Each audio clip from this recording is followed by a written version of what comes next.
Sebelum menjadi negara yang merdeka, Indonesia telah mempersiapkan diri untuk menyelenggarakan pemerintahannya.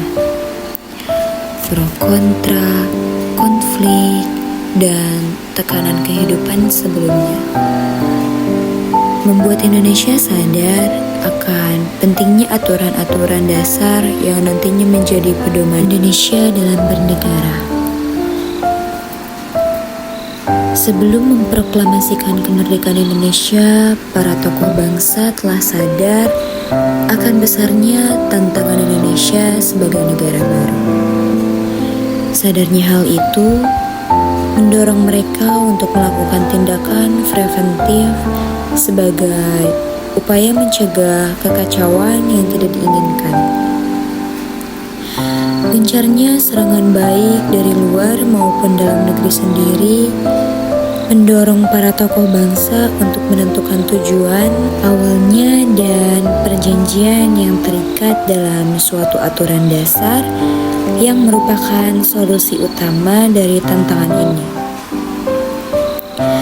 Dalam upaya para tokoh bangsa saat itu membentuk panitia khusus disebut Panitia 9 sebagai perumusan Undang-Undang Dasar 1945.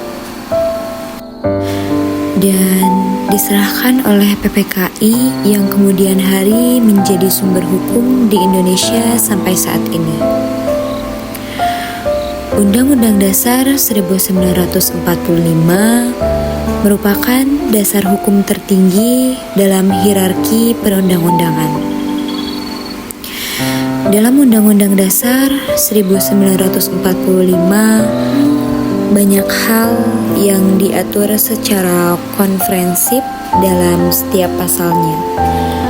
Asas demokrasi misalnya terdapat dalam pasal 1 ayat 2 yang berbunyi kedaulatan adalah di tangan rakyat dan dilakukan sepenuhnya oleh Majelis Permusyawaratan Rakyat. Begitupun dengan hukum lainnya, salah satu hal penting adalah hak asasi manusia yang dijamin dalam Undang-Undang Dasar 1945.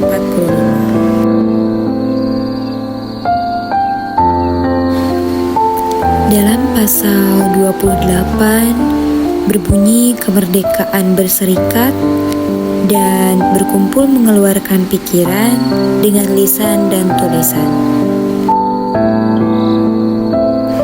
Dan sebagiannya ditetapkan dengan Undang-Undang Indonesia dengan keberagamannya akan sangat membutuhkan peraturan agar kehidupan harmoni dapat terwujud.